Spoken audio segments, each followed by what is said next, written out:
Welcome back, guys. Episode 4 of the Burton Breaks podcast here. We got some good stuff to talk about today. We're going to talk about a little bit into the card market, talk about some values here of maybe some 2025 rookies that have blown up. We're going to be talking about the case hit market, where it's currently at. Then we're going to be going over some of the big NFL news, Penn State firing their coach. We got some games to play. We got a lot of stuff in between there, but should be a good episode, man. Appreciate you guys tuning in. Yeah. So we got grading or raw cards. When you're buying, obviously you're looking to grade when you buy a raw card if it's worth grading. Mm-hmm. But when you're just when you're just trying to at a card show, are you looking to buy raw or are you looking to buy graded? Like just in general. Am I looking to buy a graded card or am I looking to buy a raw card? Kind of, but would you rather buy an already you've got two cards right next to each other? Would you rather buy that card raw or buy it graded? Like same card. I mean, I think it depends on what I'm buying it for. Am I buying it for my personal collection? Am I buying it to flip it? Am I buying it to grade it? Yeah, that is true. I think it depends. I mean, if there's a raw card and a graded card, but the graded card's a PSA 8, I'd probably rather have the raw card. But if it's a PSA 10 and it's a raw card, I mean, it kind of just depends on the price. Or if the raw card looks like it's in good condition and I can grade it and get a PSA 10, I don't know. That seems like a too situational of a question. You're asking too broad of a question there. Do you think it's worth buying raw cards to grade them then? Yeah, I mean, if they're going to grade, well, if you can sit there and if you can go in and see if the condition is in good enough shape to be able to grade it, then sure. But I mean, I would say if you're buying at a card show, I mean, I don't know. I've always been the person who's buying in such large numbers at card shows to where I'm not sitting there and inspecting corners and stuff like that. So I would say maybe buy the cards as if they were raw and you weren't going to grade them. And then maybe when you get back to your house or your office or whatever you're doing, then maybe you look them over and be like, oh, wow, I can actually grade a couple of these. And you take that as a bonus when you don't buy it only if you can grade it. Yeah. See, that's what I was trying to figure out. If you would buy only to grade or if you were just buying raw. Some people, raw. maybe you buy a card at 105% of market value because you're like, I think this can get a PSA 10. I'll pay a little extra premium just because I know this thing's gonna have a good shot at gemming and I'm gonna make $300 if I can get a PSA 10 on it, so it's worth the risk for me. But I think in general you just kind of got to be careful and don't overspend for a card that's raw just because you're like, oh, I can get a PSA 10 on it. Yeah. A lot of the times if you're at a card show and it's raw for a reason. You can also go up and be like, hey, this dealer has only raw cards. Maybe he just doesn't grade cards, so there's a good chance I can find some gems here. Or you go up and he's got half slabs, half raw, and you're like, he's probably graded a lot of these himself. Like, who knows if I should be buying any of these raw cards. You can also just be straight up with the dealer and ask, hey, do you grade cards? I mean, when I first started going to card shows and flipping, I would only buy cards that I thought I could grade. Because, I mean, buying a card for $35 and selling it for $40, that wasn't really too exciting. But buying a card for $35, grading it, and then selling it for $100, that sounded pretty good. Yeah, that's kind of where I was at because I mean, I've bought a couple graded cards to flip, and it's just like you're not going to make, unless that player goes crazy, you're not going to make money flipping a graded card, in my opinion. I mean, I would say I disagree with that. I think it depends on what you're buying it at and how you're selling it. But yeah, that is true. I mean, you're not going to make, unless it's like a crazy card, you're not going to make substantial amount of money, where when it's raw, you could make. Depends on how good you are at what you do. Yeah. But like case hits, I hate buying those graded. I absolutely hate them. I would rather buy a case hit graded. There's no upside in grading. Go look at it downtown. If it's a $300 downtown and you go look at the PSA 10 of that downtown, it's probably $400. Really? Downtowns have the worst grading multiplier of any cards in the history of the hobby. I didn't even know There's that. no card that gets less benefit from getting graded than case hits. See, I'm not going for crazy expensive case hits. I'm going for like the cheaper case hits that are ungraded. You want to know what your best bet is if you're trying to grade something? Go buy a Prism Silver rookie quarterback, and if it's gradable, then instead of a $50 card, you now have a $400 card. Yeah, we did see that a lot with Jaden Daniels last year. Like his silver was going Yeah, silver raw. crazy. I remember at the height of his market, his silver was ungraded, maybe like $200, and a PSA 10 was $1,000. Yeah, I That's a remember. 5x multiplier, whereas a downtown or case hits that you're trying to grade, those are like 1.5x multipliers. Yeah, I remember opening a box, and a silver is kind of just like a normal card of any other player.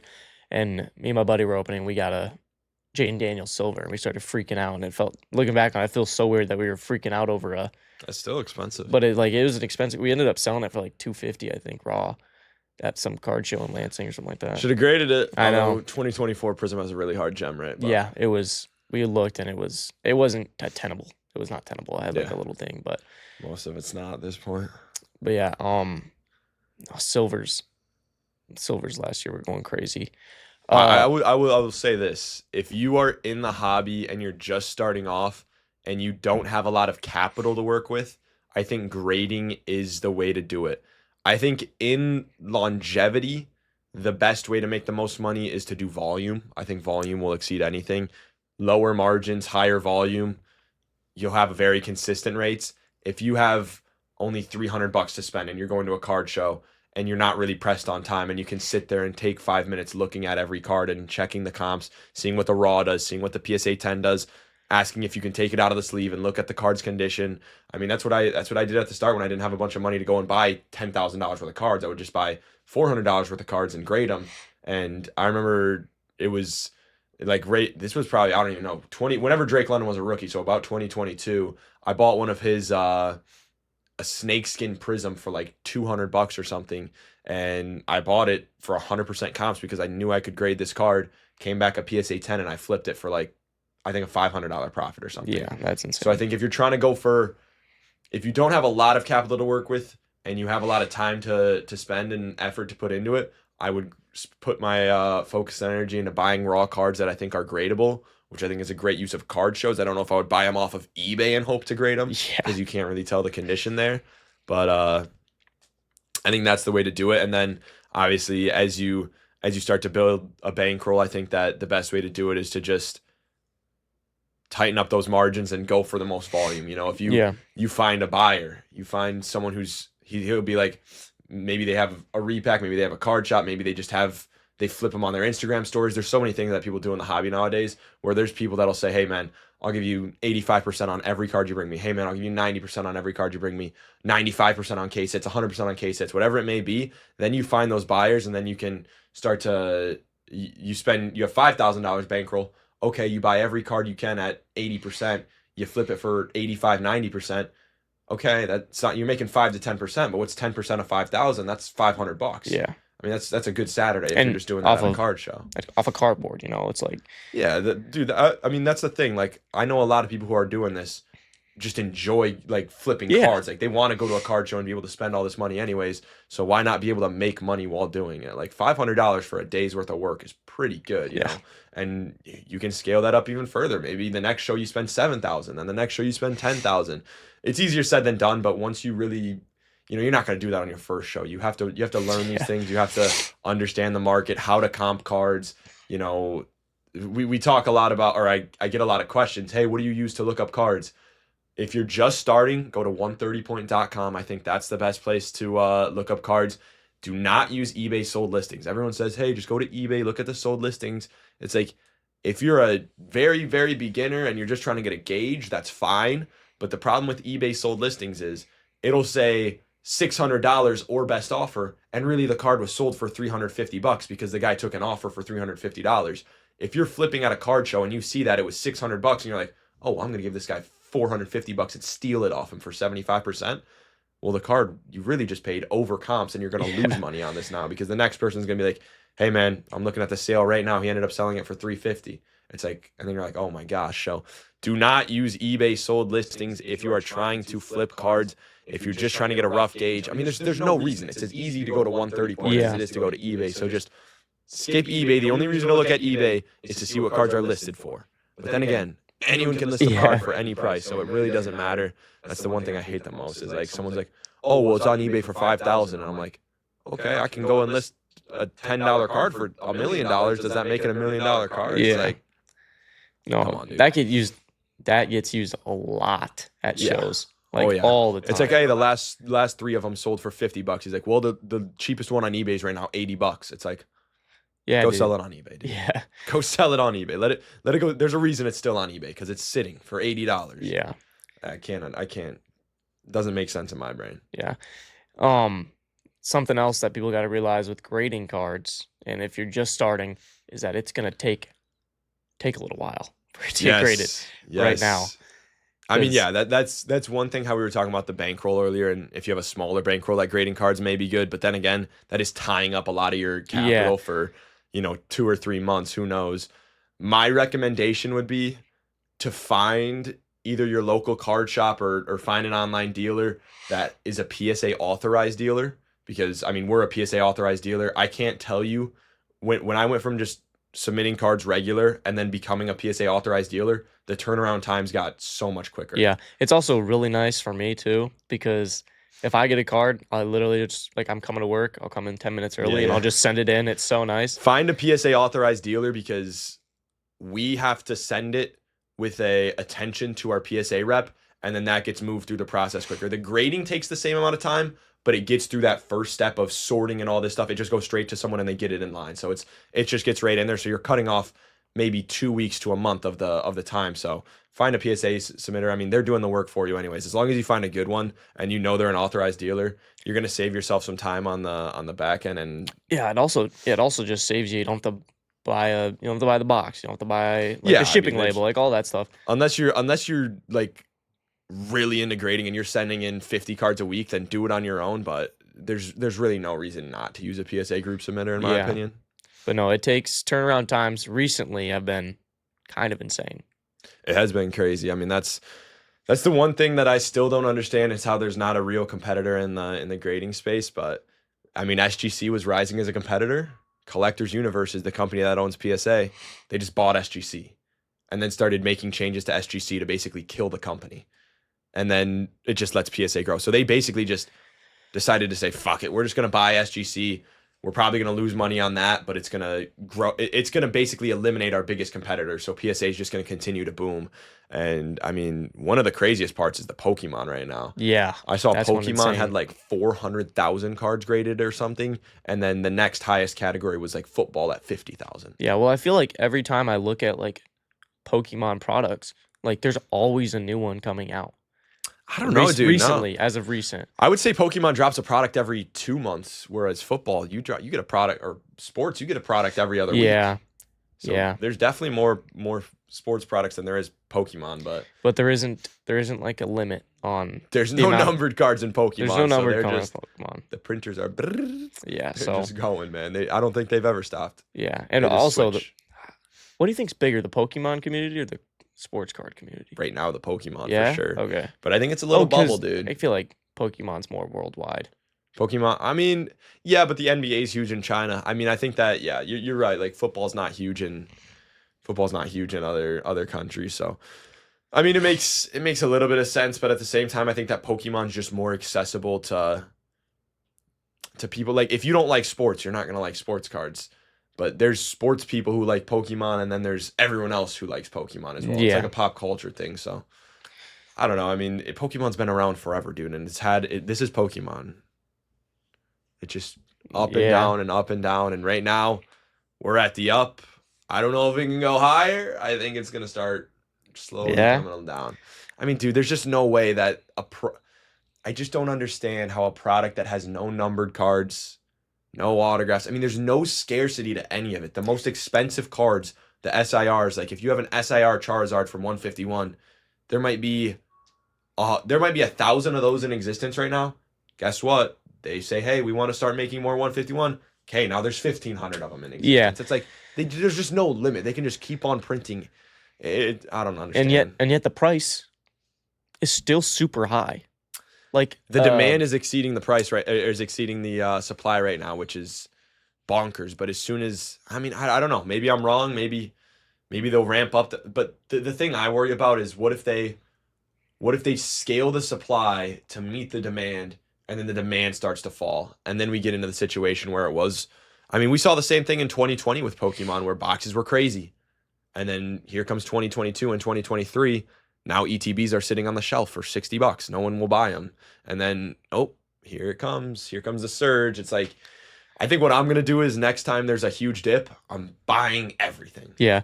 I think this may sound like super nerd, but I think it was because Surging Sparks was kind of the one that made the dip, and that one kind of sucked. Really? I Yeah, like it was Surging Sparks or cards. not but Surging Sparks. I don't remember the name of it. No, I'm blanking.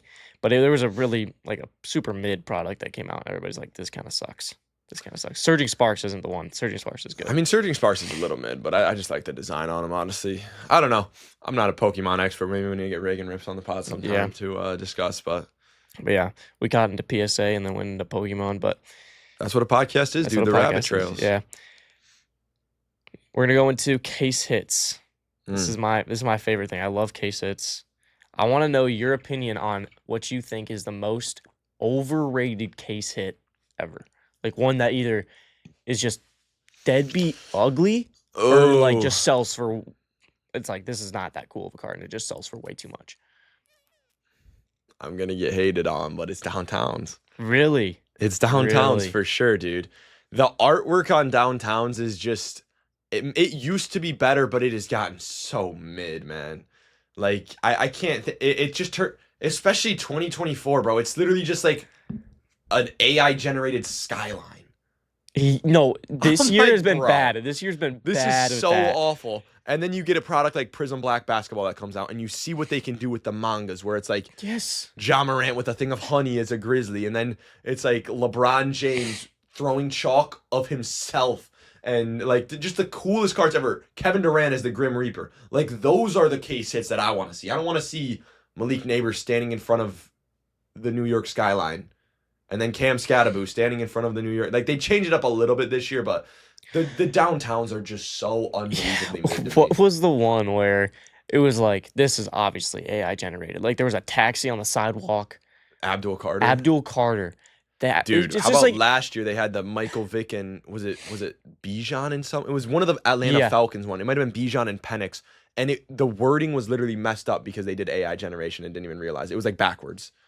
It's like, bro, I think downtowns are the most mid case hit ever. Kabooms have beautiful artwork. Some of them are a little more mid, but this year's Kabooms for 2025 look awesome. yeah. Kabooms have a history with them starting in 2012.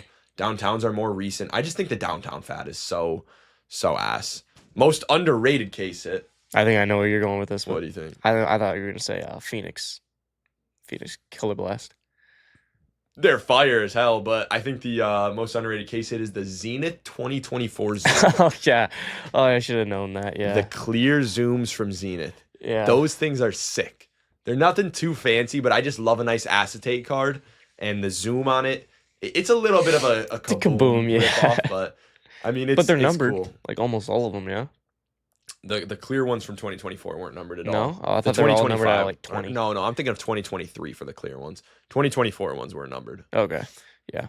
But See, yeah, I can't get behind the downtown hype, dude. no, for me it's Prismania. I hate those, dude.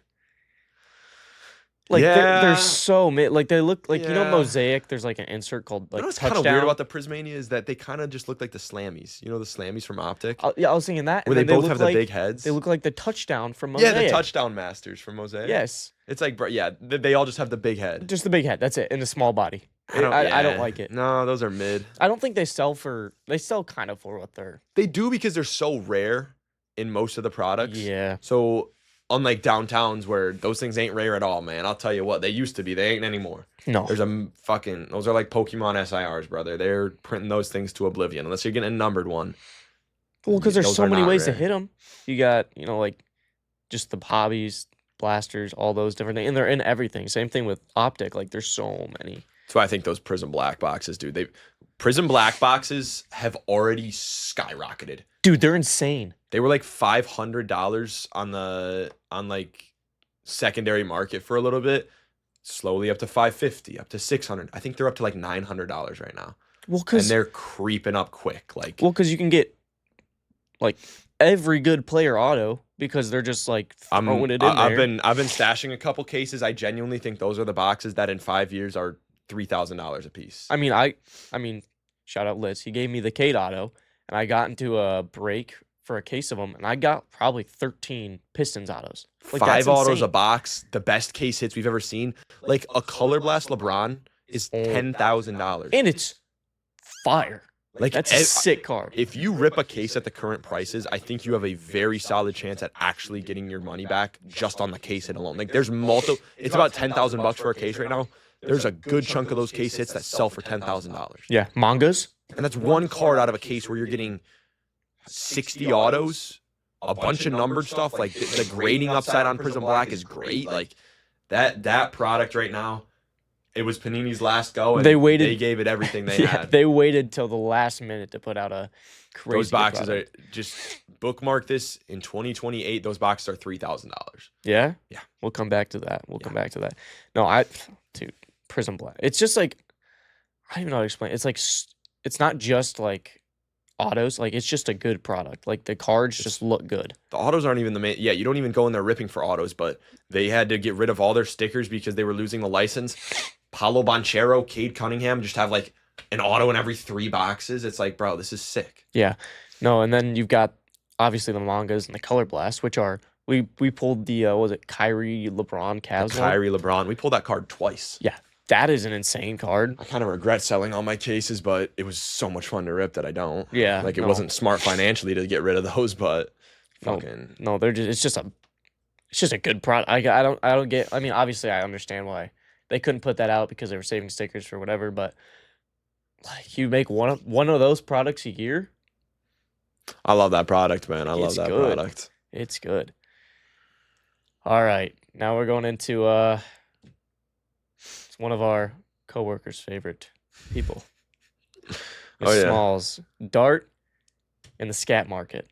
What's your opinion on that? It's ridiculous. I mean, the same thing happens every year where everyone, like, we're at this point in the year, we're 6 weeks into the NFL season. We've seen like 3 or 4 NFL products come out. Like, there's just not enough supply to keep up with the demand, so the market is bonkers. Like, we looked yesterday, Panini Black, Cam Scatabo, Jackson Dart, dual patch card, number to 25. Like, take a guess. What would you think that's worth?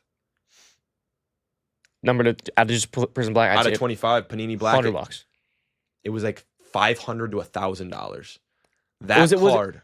What were the patches looking like? Just gender. Basic. I don't. They might have been napkins, dude. Dude, like, if it was like a part of the Giants logo or something, maybe. But dude, I'm telling you, those cards will not be worth more than $50 by the end of the season, even if they keep playing this well. Because insane. There's just no way, as they keep putting products out, that Panini Black is going to hold the value that it is right now.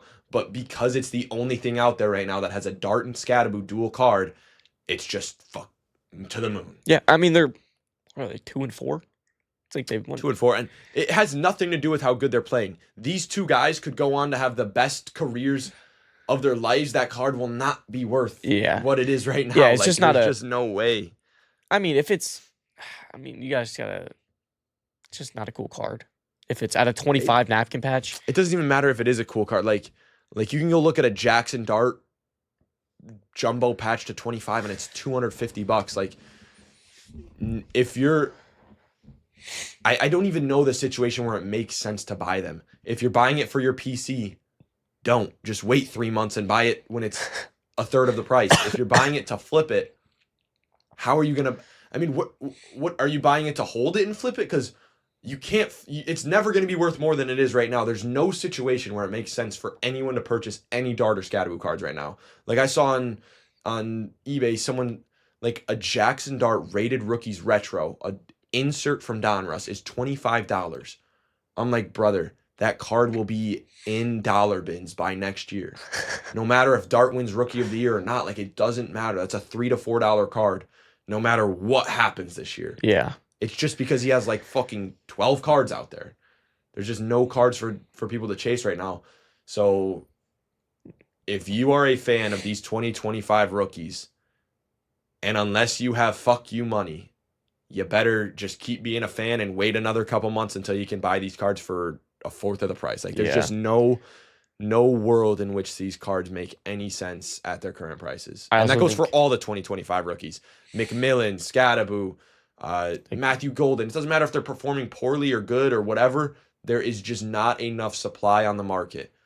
this is the best time to be ripping those products because you can sell the singles for an Yeah. inflated number. Like if you're ripping Panini Black now, you're gonna get a decent ROI. If you're ripping Panini Black in 5 months, all the singles are gonna be worth a fourth of what they are now. So like, don't rip the older products. Rip them while they first come out because that's when the market's crazy. Before all Prism and Optic and Select and Flawless and NT and all the good products come out. Yeah. And not to be that guy, but I do think people are kind of pushing the prices up because they think that they're gonna do something. And now, like, you beat the Eagles. That's a good win. It's a good win. Don't think that the added 25 patch should be $500.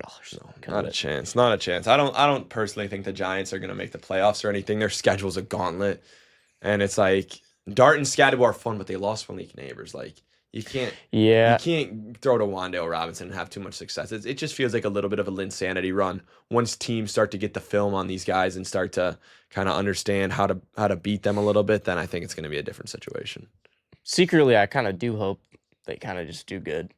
Dude, they're fun as hell to watch. They're so fun to watch. I'm not hating on them by any means, dude. Dart and Scatterbo, that is an electric duo. Yeah. Like I understand why there's hype around it, but I'm just saying if you enjoy money, don't go and buy their cards right now. Yeah, just wait. No, for sure. No, but they're so fun to watch. CTE, Cran Eater. The Cran Muncher himself, bro. Dude, it's so funny. We haven't seen a player like him in a while. I can't believe. I mean, I wish I was a Giants fan right now, even though they suck, just because of how fun that team is. Yeah, no, Dart is looking good though. He's not looking. He does look good. Yeah, terrible. No, I think Dart's gonna be a pretty solid player. He literally reminds me of Daniel Jones, which is hilarious because they just got rid of Daniel Jones. Speaking of Daniel Jones, the Colts are 5-1 and have the first seed in the AFC. The best record in football right now. Yeah. I don't even, is it, like, I haven't seen a single Colts game this entire season, so I can't say, like, is it defense, is it offense? But Daniel Jones ran in for a touchdown yesterday, so. It's a lot of offense. Sunday. It's a lot of offense. Him and Jonathan Taylor are going crazy. And it's not even like they have a decent O-line, but look at the receiving room. Like, Michael Pittman Jr., Adonai Mitchell. I mean, like, it's not like they have crazy good receivers. Tyler Warren's balling out. Yeah. He's been playing really good. So, I mean, there's that. But, like, the Colts are just a well-rounded team, man. They're just a well-oiled machine. Has their schedule been tough, or has it been kind of super simple? Look, they're not going to win the Super Bowl. Yeah. I think they'll maybe win a playoff game. But, like, if you're a Colts fan, you're just excited to be here, dude. Like, you didn't know if you were going to be making the playoffs, and now you have the first seed. Like, you'll be hyped to be hosting a home playoff game. Yeah. If that's the situation they get into. But I saw something like one of the years Daniel Jones started with the Giants 6-1. And then for the rest of the year they were 3-6-1. So it's like maybe it's just a little bit of a Linsanity run, but you got to give flowers where flowers are due, and they've been balling. Yeah. The Falcons Bills. I was not expecting the Bills to look that bad. I don't know what's up with the Bills, dude. Honestly, Josh Allen, 3 games with 3 picks in a row. Bijan over 200. What was it? 240 scrimmage yards or something crazy like that. Bijan is who's better, Bijan or Gibbs? I'm gonna be honest, and I love my Lions, but Bijan is looking a lot better than Gibbs this year. But to be fair, imagine Gibbs doesn't have to split the backfield. Yeah, but dude, I think it's Bijan too. It kills me to say that. We got the Gibbs signed football right here. He's one of my favorite players, one of my favorite Lions of all time. But Bijan is he's looking different. Yeah, but I mean, like, I don't even know how to pronounce the guy's last name. His backup, Tyler Algier. Like, he's on my fantasy, but he ain't going crazy. Like, he ain't good. So no, he's just a goal line back, third down back. But like Bijan, when he gets the ball, it looks like in Madden when you have like all of those I don't even know what it's called, like an ability or something where they just juke and juke. Like he literally looks like a video game character the way he moves. Like it doesn't even look real, bro. He's so shifty, and I don't know. Bijan looks otherworldly right now. I think that he's the best running back in football. I mean, he ran for 80-yard touchdown yesterday, and there was no one near him. I don't think he's the best pure rusher in football, but I do think he's the best overall running back. Like, him and Gibbs are very, very similar, and it's funny because they came out of the same draft class, and I mean they play the same role. Like they can run it, they can catch it, and I don't know if Bijan does a lot of pass blocking, but Gibbs can get in there and get dirty on some blocking. Yeah, I mean most Lions That's a big part of the Lions' offense is true. pass blocking. Um, Did that feel good or something? that felt really good. Yeah. Wow. Don't know if you needed to moan into the mic. Yeah. Saquon. I want to know your opinion on this. I didn't write it down on the thing. Do you think he got the Madden curse? I don't believe in the Madden curse, bro. I believe in logic, and I'll tell you what. Who could have predicted this? Oh wait, I did. That's why I didn't draft Saquon Barkley when everyone's sitting there in the chat telling me to draft Saquon Barkley. The guy is how many years old? Coming off of a season where he just had an insane usage rate. It's like at some point, guys, every single running back in NFL history has to fall off. You don't want to be the guy that predicts the year. But what I'm saying, like in terms of fantasy, there's a reason why I didn't draft Derrick Henry. There's a reason why I didn't draft Saquon. I'm staying away from the older running backs. Like, look, Derrick Henry looks solid this year, but he has had some fumble issues. It's like, Yeah. I passed on Saquon and Derrick Henry last year. That was a mistake, obviously. But you don't want to be the guy that buys in on them in the first round and then, oh, this is the year that they decide to slow down. It's like, you can't win your fantasy football league in the first round, but you can definitely lose your fantasy football league in the first round. Yeah. You draft a guy like Saquon Barkley, he has not performed very well up to standards, up to what he was. I mean, what was he, like the third or fourth pick in fantasy football? Yeah. Like, that comes with a lot. I mean, I don't know what it is. I haven't really been watching. I mean, I think part of it's the play calling. I'm not saying Saquon's bad, but at some point, dude, you just hit an age at a running back where your body's been through so much turmoil. And Derrick Henry, I think, is a different monster because of the way that he takes care of his body and the stature that he is. It's not like he's built off of speed or anything. Like, I don't know how long Gibbs will be able to play and like Bijan and stuff, but when you're built off of your athleticism, that's why running backs just don't have a very long shelf life. Yeah. No, for sure. You were telling me this before stream, before the podcast started. Penn State fired its coach. You didn't know that? I had no idea. I'm not a big college guy. Like I'm not a big college guy either. I watch but I do Iowa have a phone. State, and that's about it. I know, but I have a phone that is like, hey, Yeah, this but, is like, the biggest news in the world right now. I need to turn on my ESPN notifications, I guess. Penn State last year was one win away from the national championship. Or from a national championship appearance. Like if they won one more game, they would have or one possession away, I believe. Like it was a close game to go to the national championship. They ended up losing. This year, they came into the season ranked, I think, number 2. Drew Allard was supposed to be like the first overall pick. He was their quarterback. He was a Heisman favorite. They go 3-0. They're playing Oregon, who was ranked like number 6 or something. They go to overtime with Oregon, lose in overtime. Close game. Okay, season's fine. We just lost to one of the best teams in overtime. The next week, they go and they lose to UCLA, who was unranked. Then the rumors start swirling. What just happened? Like the whole program's in shambles. The following week, they lose again to Northwestern. I did hear that. So then Penn State decides, okay, it's time for this guy to go. James Franklin, you're gone. James Franklin's been a very good coach. I mean, that's like 3 losses. 3 losses in a row. It's just so different in college football. Like there's such a short leash, but they paid this guy $58 million to not be their head coach anymore. I'm taking that all day. I don't understand what Penn State thinks. Like, one, why not give him the rest of the season to see if he can turn it around? Your season's already lost. Like, when you lose 3 games in college football, Yeah, especially you're not going to the college football playoffs, which was Penn State's whole goal. Firing him is going to do nothing to save this season. They lost Drew Allard to season-ending injury as well. So he's done for the season. Oh, so their season's cooked. You might as well let him try and fight it out for the rest of the season because you're not gaining anything by firing him. You're losing $58 million. If he turns it around the rest of the season, boom, we still have our head coach. We save $58 million. Who are they going to find that's better than James Franklin? Yeah. That's what I don't understand is people are so happy to fire these coaches because they don't win a national championship every year. It's like last year the guy was this close, like an inch away from going to the national championship. What do you like? There's one team in the nation that can win the national championship. I just hate these guys that are like, well, this coach just can't get over the hump. This team just can't get over the hump. It's like people say it about the Lions, like, oh, the Lions they can't win the big games. It's like, guys, one team gets to win the big game every year.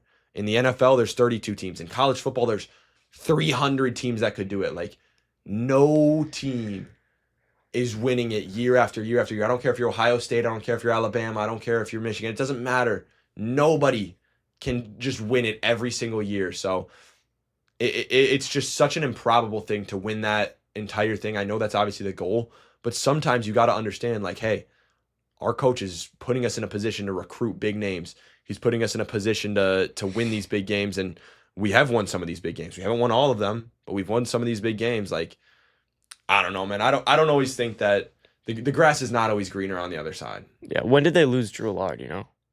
I think it was the Northwestern game that Okay. ended up getting him fired.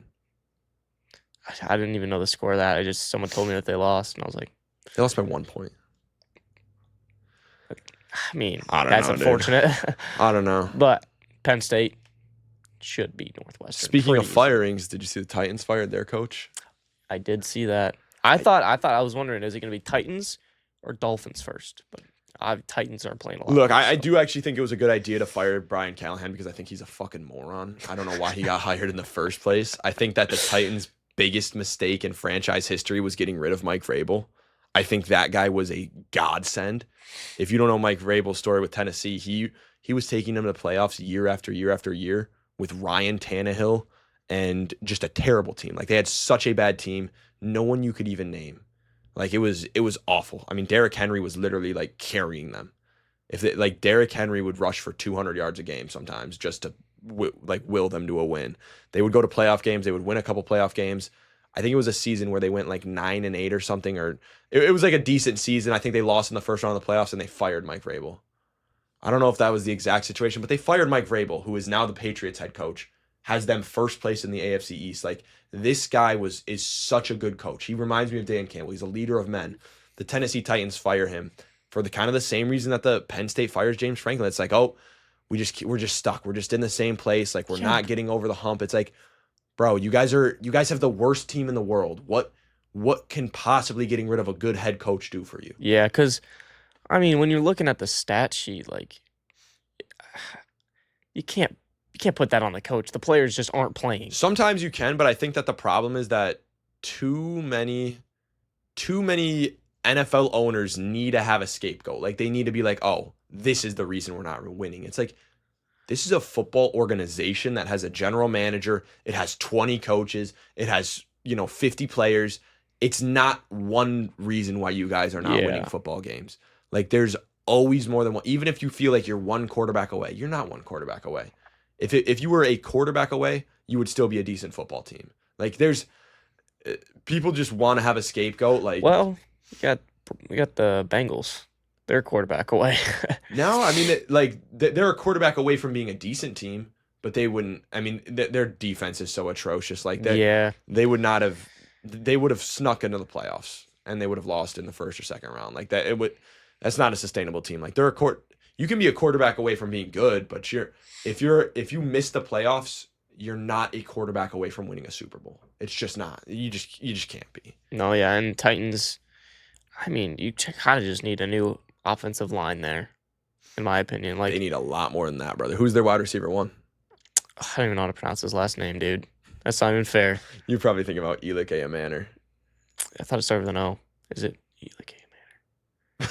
Dude, what's his name? It's the wide receiver one is Calvin Ridley. Oh, damn. You're probably thinking about Chiggy Okonkwo. Yeah, him. Yeah, he's their tight end. Okay, but no, I mean, look, the Titans are just a terrible team.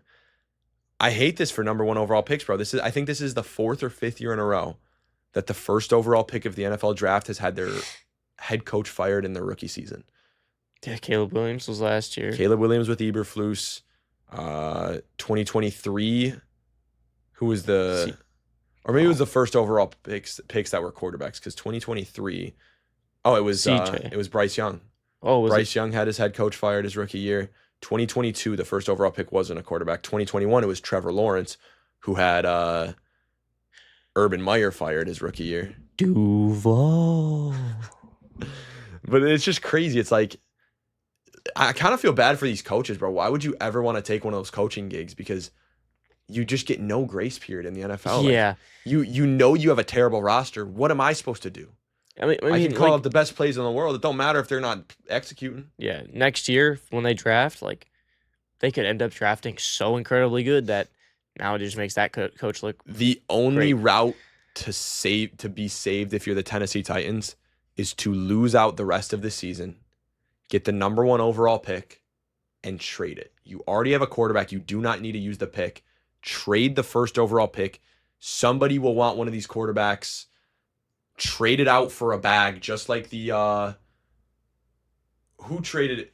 Who traded it one year where they just got an absolute haul? Was it Chicago Bears that traded up for the first overall pick? I want to say whoever traded up. I mean, just go get a bag, and then you can rebuild your team because it's more than one player. You don't need one phenomenal player. You need 5 assets. Like Yeah, just like the Lions when they traded Matthew Stafford away and dude, got all those draft picks and turned into Brian Branch and Jahmyr Gibbs and Goff and Penny, like all these weapons that you need to build a team. You don't need one player right now yeah, for no, the Titans. that trade might have been the most fair trade ever.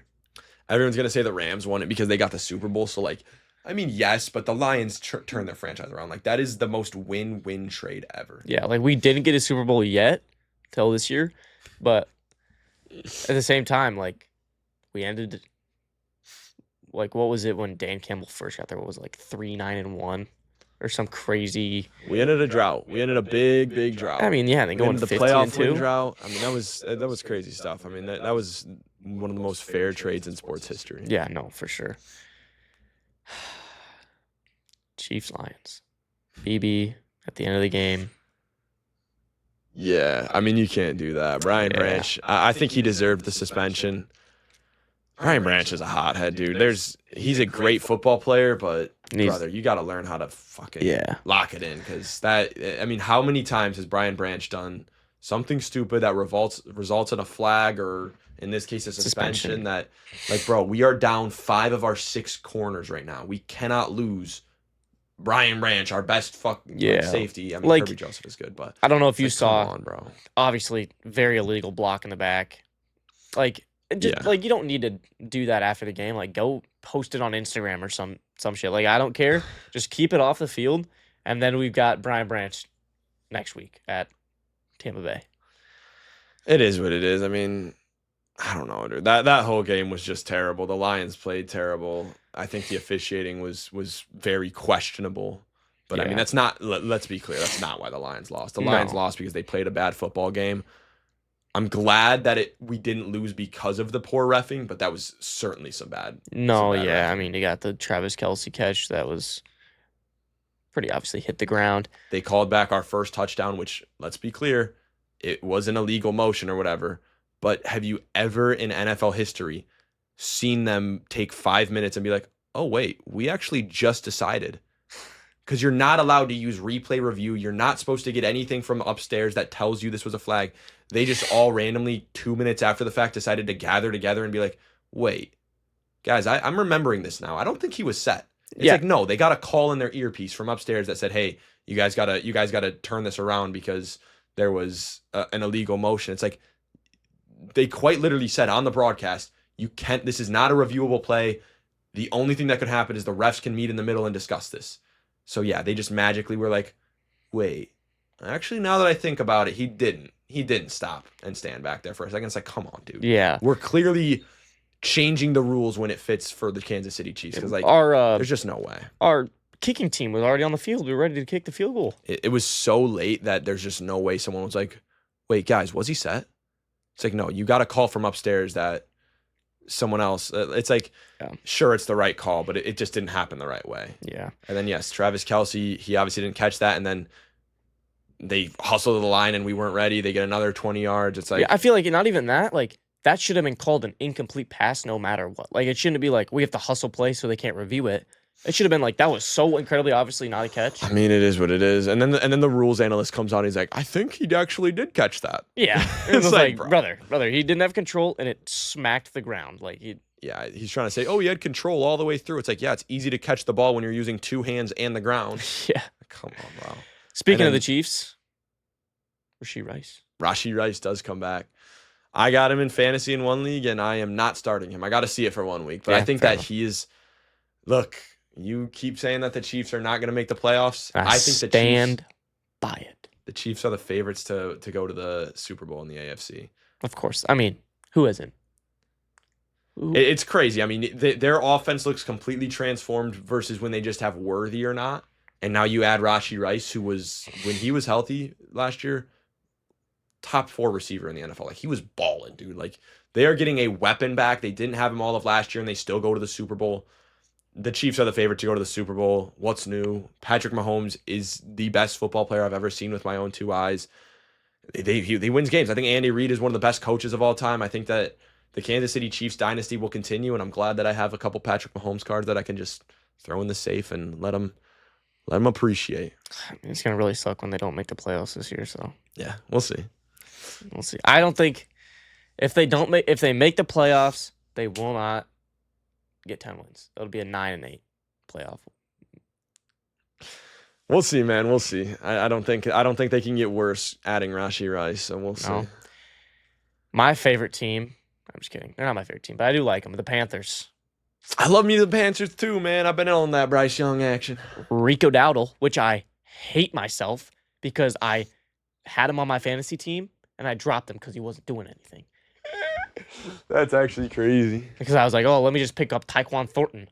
So I dropped Rico Dowdle, picked him up, and now. Yeah, I don't know how Chuba Hubbard can get his job back. No, he's going crazy. I mean, he's the best running back in the league over the last 2 weeks. 200 yards twice. In a row? That's crazy. I mean, he's insane. Rico Dowdle, shout out to him. We haven't seen a run like that in a long time. But I don't know. It's crazy to me that Carolina's 3-3. They're playing better football, and they are underdogs against the 0-6 Jets next week. Are they serious? No, you did tell me that. They are betting underdogs against the New York Jets. Slam that money line. I'm thinking about it because guess what? When I went to the Jets and Cowboys game, the Cowboys were underdogs. They beat the piss off the New York Jets. Something. The odd makers love the New York Jets. I don't know why, but you're 0-6, bro. Like, I think they're thinking you got to win one at one point. I don't know. I do kind of feel like the Jets win this game, but I'm like, I want the Panthers to win. I do want the Panthers to win it. That's probably an interesting game. It's a trap. Yeah, it's a trap. It's a trap game. See if Bryce Young had some he's kind of got mid wide receivers. I mean, Tet's doing good, but he's not going. He got 2 touchdowns, but he had 3 receptions. Brother, Ted McMillan is the truth. Yeah, he is the truth. He's got Leggett and Jatavion Sanders or whatever, but Leggett's been playing all right, but Tet's the truth. His receiving room's fine at this point. He needs a little more help on the offensive line, but he is one of the worst defenses in the NFL. Yeah. I mean, if he had a decent defense, the Panthers would be in the playoff hunt for sure. Who'd the Panthers play last week? They blinking on my mind. I don't remember either. I don't think I even watched it. I watched the whole entire game. Cowboys. They played the Cowboys. Oh, that's why Rico Dowdle. Yeah, you're right. They beat the Cowboys. Can we talk about the Cowboys being ass? Because that makes me happy. Yeah, I do enjoy that. They are kind of confusing. How do you lose to the Panthers and the Packers? You tie? That's the NFL, bro. I mean, that's just what it is. How do the Packers lose to the Browns and beat the Lions? Well, because the Packers are ass and the Browns are goated. So, but that's just the NFL, man. It's such a week-to-week sport, and these guys are you might look at the Titans and think oh, they're terrible or whatever. They could go and play Ohio State this week and beat them by 5 points. You're they're still NFL players. Yeah. Anyone can have a big week any week. These guys are still the most talented athletes in the world. Some teams are sharper than others, but these guys are still world-class athletes. You never know what can happen in a 60-minute game. It's just such a small sample size that crazy things can happen. What were your takes before the season? You said Panthers and 49ers? For what, division winners? Yeah.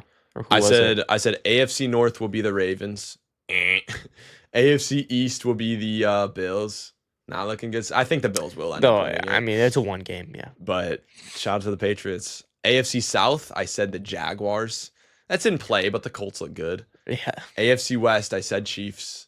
NFC North, I said Lions.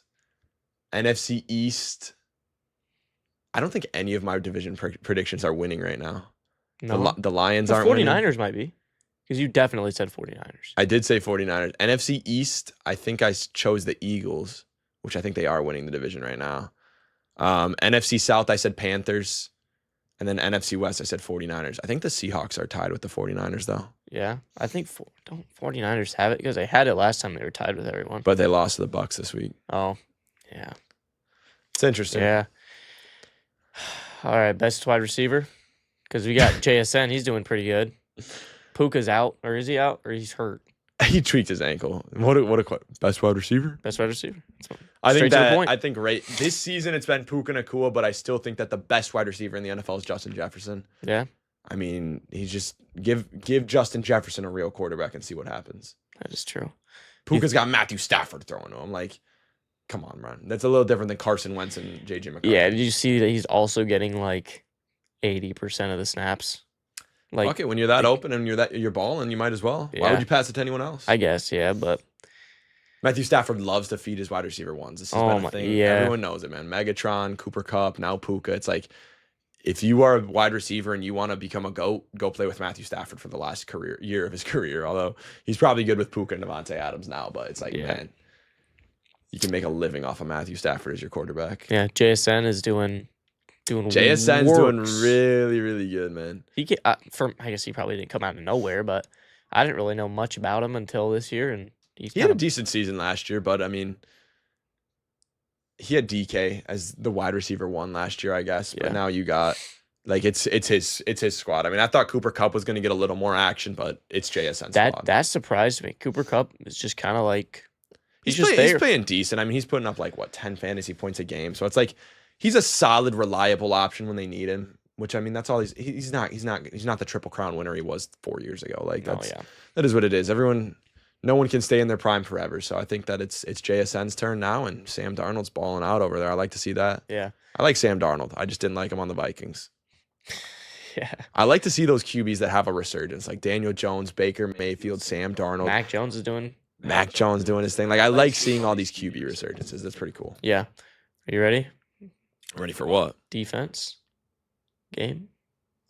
Defense game? I have You got to explain these games to the chat. I don't even know what you're talking about. You said we're going to play Guess That Team game. Guess I'm supposed That to know Team. what defense game means. I've got a bunch of stats from defensive leaders, and you have to guess what team that is. You have to take a wild guess. All right. That sounds awesome, man. Let's do it. Unless you could know, and it could just be easier. Here, we'll go like this. Why don't you start that over again so you can get it for the clip? Yeah. We'll, Guys, we're going to play a game. what's up, guys? He's not trained like I am, so No. we're working on it, guys. Okay. Just like left. So just look into the camera and say, all right, guys, we're going to play a game here where I'm going to read off some stats. You got Okay, this. I got you. What's up, guys? We're gonna play a game here where I read off some stats, and he has to guess what NFL team that is. Go for it. All right. First off, yards allowed per game. We got 253.4. So this is the most yards allowed per The game. lowest. Oh. Lowest. So who's the best defense, essentially? The best defense. Let's say the Cleveland Browns. You'd think that they're 3. I'm going to say, who's been really good on defense this year? This surprises me. Chiefs. No. Man, I don't even know. 49ers. 49ers are Give me a division. This is tough. a division. This is just like tough questions. Who knows this stuff? They're in the where are they? NFC. We'll go NFC first. New York Giants. South. It's not the Bucks. It's not the Panthers. Is it one of those two? No, it can't be. Those teams are not good on defense. It would have to be out of my two options. I'm gonna take. Why am I blanking on the NFC South teams now? Oh, brother, this is embarrassing. I literally can't think of the NFC South teams right now. Bucks, Panthers. Dude, this is insane. Why can't I not think of the NFC South? It's the Falcons. The Falcons have a 253.4 yards a game. See, like their yards are lower, but they've also played less games, so I'm going off of averages. So, Yeah. but the Broncos are after them with 250. I was gonna say the Broncos. That's what I was gonna say. And next. then it's the Browns. All right. Next up, just we got. It's not a clip. No, we can cut it. It's just like it disconnected me from everything. Yeah, that's pretty sick, I don't dude. know Way to be why. prepared. You ever take a screenshot next time? Oh, that's actually a good idea. Yeah, who could have ever thought of that one? That's a good idea. We got sacks, all-time sacks, total All-time sacks or This throughout year. the year? throughout the year Per by game? a mile. By a mile, this team has the most sacks. Detroit Lions. No, Detroit Lions have 19. They're number 4. Er? Buccaneers. Buccaneers aren't even top 5. Bengals. I thought you'd get this. Their player has almost half their sacks. That's a lie. He doesn't. He has like a third of their sacks. Steelers. Steelers are second with 20.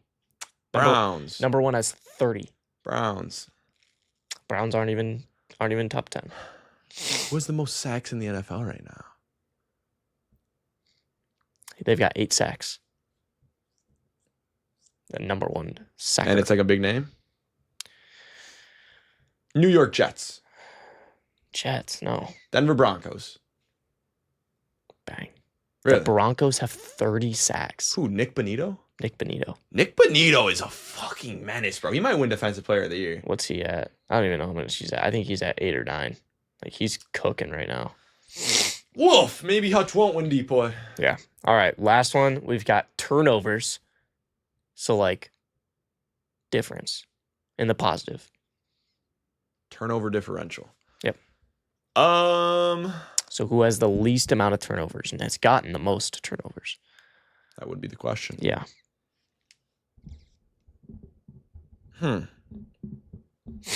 This one surprised me too. Lions. No, Lions are 3rd, 4th. I knew we had a couple forced fumbles and Kirby had some interceptions. You got 2 teams to choose from because they're tied. Which both of these teams surprised me, like a lot. I'm gonna say the Bucks. No, Bucks aren't even- Colts. Colts are 5th Ugh! with 5. Lions are 4th with I'm trying to 6. think about good teams because good teams have good turnover differentials. Yeah. Seahawks. Don't think of great teams. Think of okay teams. It's definitely not the Browns. The Browns love to throw interceptions.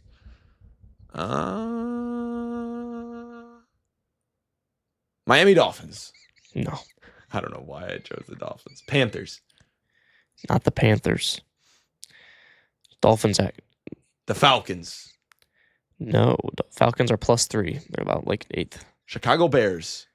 They're number 1. Bang. Number 1 with Jacksonville tied. Bears and Jacks. There you They go. were +8 differential. Chicago Bears was a good pull. Yeah, it was. Yeah. So Jacksonville has 10 interceptions. All right. 10 interceptions, and they've given away 5 interceptions. And then they've got some other. That's why they fumbles have a and stuff. decent record. Yeah, I mean, they've got a good record, but Jacksonville surprised me on that one. I don't even know who their safeties are or anything. I don't either. Maybe Andre Cisco. I don't know. Yeah, that's all I've got for. Yeah. That's all. Well, we're at 59 minutes and 25 seconds, so we definitely got to stretch it out for another minute. Yeah. All right. We can chit chat and talk about whatever. Yeah, man. How's your day going? It was going pretty good. Yeah. Just woke up and put down a stock option trade and bang. hit You're it. doing stock option trades now? Now, dude, I've been doing it for a while. Made $150 in like 20 minutes. Yeah. So that's like gambling. Not quite. No. It's like you can read it. You can read the lines. Yeah. Are you pretty good at that? Man, I made $150, didn't I? How much have you made over your life, though? I don't know. A lot. A couple grand. All Not right, enough to fair. make. Not enough to make a big difference. Because in order to make a lot, you gotta spend a lot. And I don't like spending a lot. Yeah. Well, you made $150. That's pretty good. Yeah, I spent 75. So you're a day trader now. Singular. I've only done one a day. Day trade type of guy. You just pick one that you really like and you run it. It usually hits. It doesn't always, but it's fun.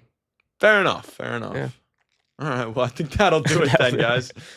Fair at the Day Trader. So we're gonna be back next week, next Thursday, 10 a.m. Every Thursday, 10 a.m. We're dropping a new episode. So make sure you guys subscribe. And we'll see you on the next one. See ya.